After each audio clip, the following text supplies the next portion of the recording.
Welcome back to the Little Leaf Café, a quiet place where tea is always warm. The chairs don't quite match, and stories seem to write themselves in the corners of the room. Today's story is about a quiet figure who's become part of the cafe's daily rhythm. A writer in search of words and the place that helped him find them again. This is a tale of creativity, companionship, and how inspiration can bloom in the stillest of moments. So, settle in, let your shoulders relax, breathe in the warmth of coffee and the hush of turning pages, and join us for the writer in the corner.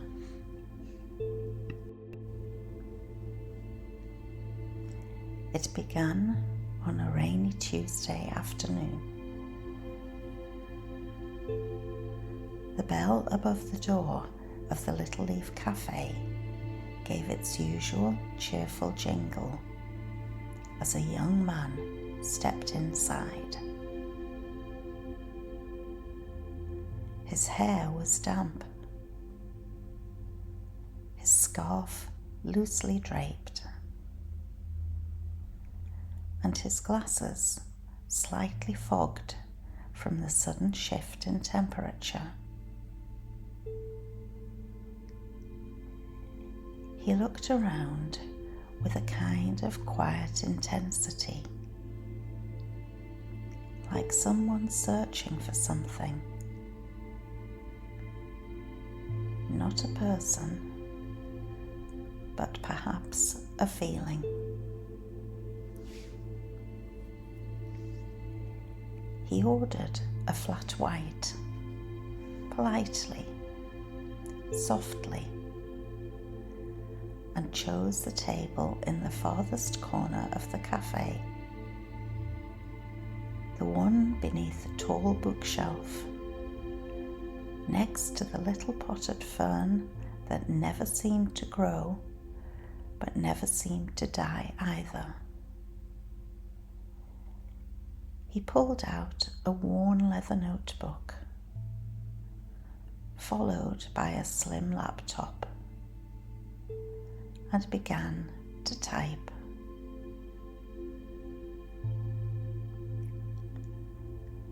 He didn't speak much,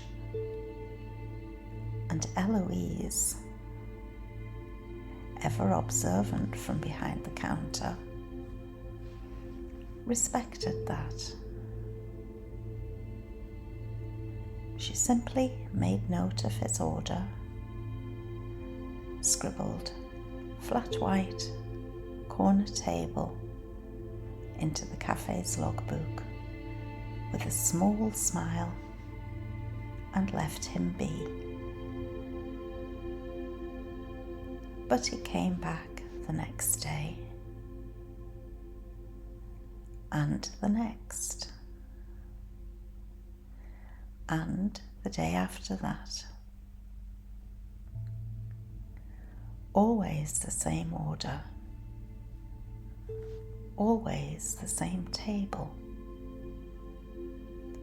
always the same gentle nod in Eloise's direction.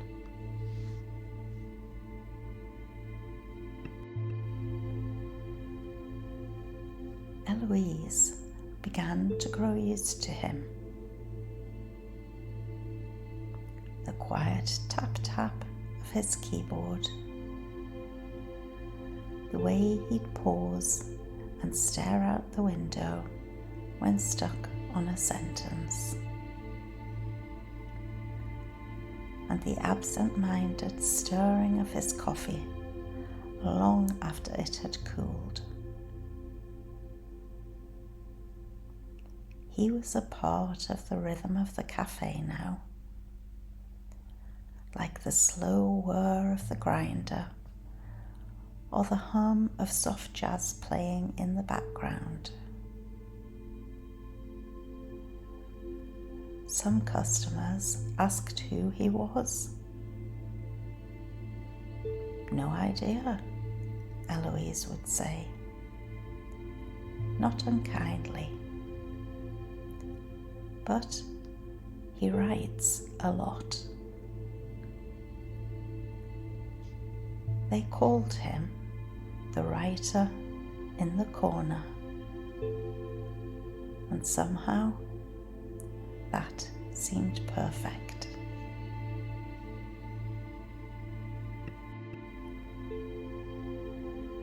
One slow afternoon, as golden light streamed through the windows and painted the floorboards in warm amber tones, Eloise began wiping down tables. The writer had left an hour before, quietly packing up with a distracted expression. As she reached his table, she spotted it. One page, crisp and cream-coloured, sticking out from under a salt shaker. It had been typed, then annotated in neat blue handwriting. She hesitated. Then she read.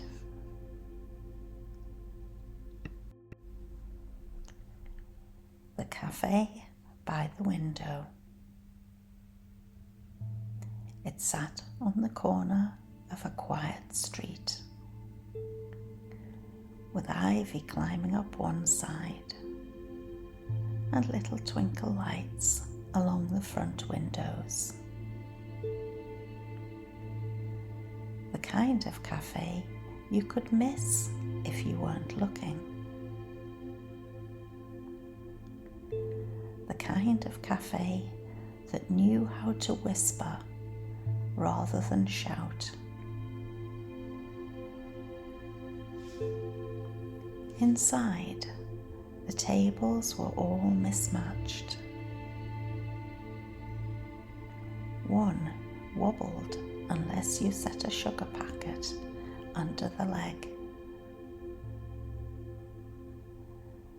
The walls were lined with shelves of books, some donated, some forgotten, all well loved. There was always the scent of cinnamon, vanilla, and something floral. A girl ran it. A girl with flower-dusted sleeves and kindness in her voice.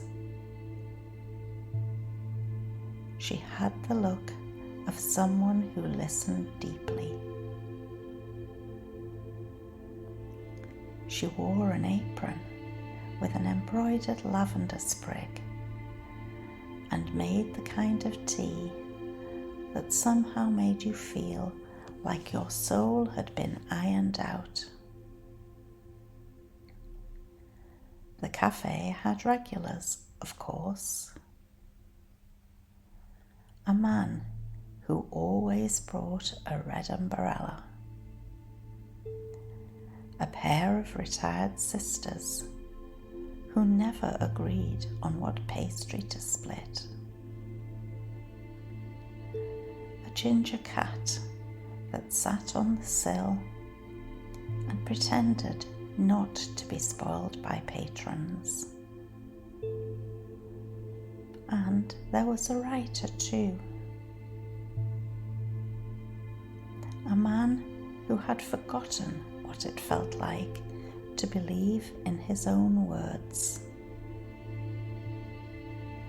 But here, in this little corner, he started to remember. Because sometimes all it takes is the right amount of warmth, silence, and cinnamon in the air to begin again.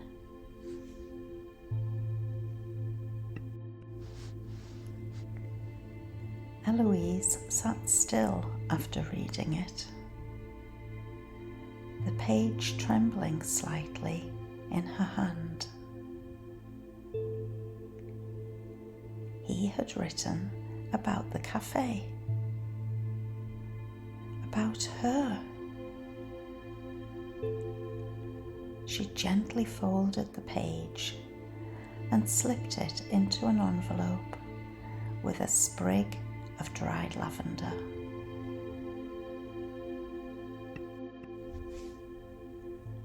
The next morning, he returned. She handed him the envelope when he ordered. "You left something yesterday," she said softly. "I hope you don't mind that I read it." His eyes widened. "Oh, no. I mean, I didn't mean to," he stammered. "I'm glad you did," she said before he could apologize. "It's beautiful, truly." He paused, looking down at the envelope, his face turning the color of warm peach. "I wasn't sure anyone would ever read my writing again." Eloise gave him a warm smile. "This place is lucky to have inspired something like that. Thank you for letting it." He looked up. I've been stuck for months before I found this place. It's quiet enough to think here, gentle enough to feel again. He hesitated. "I want to dedicate the book to the cafe," he said. "If I finish it." "No, when I finish it." "I think I finally believe I will."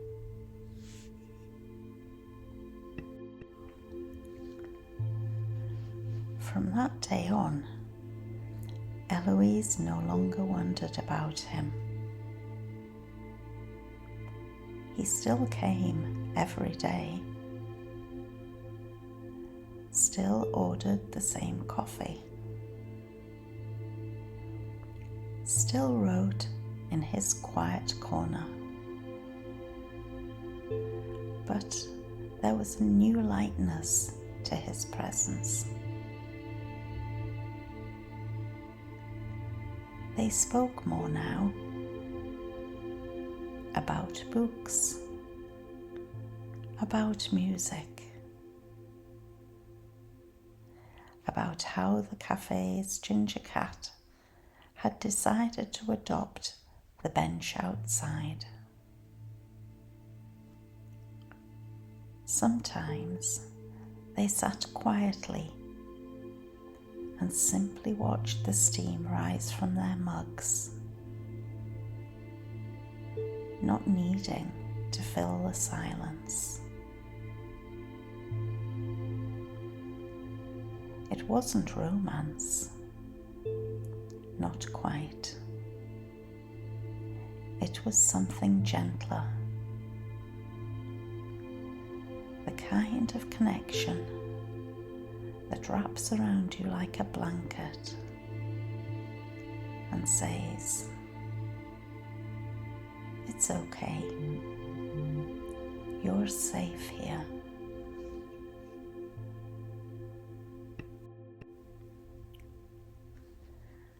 Months later, when the first frost kissed the windows and the cinnamon scent was joined by nutmeg and clove, the writer returned with a bundle of papers tied with twine. "It's done," he said.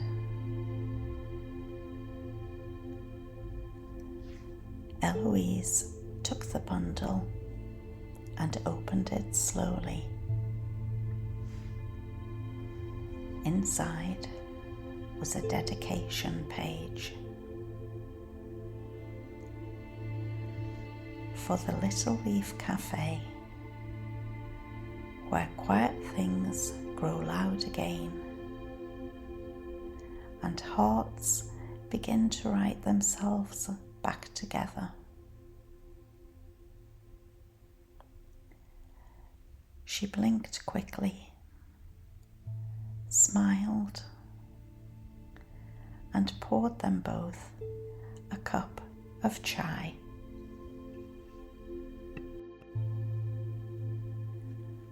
And so the writer kept returning to the little cafe that had once welcomed him in from the rain.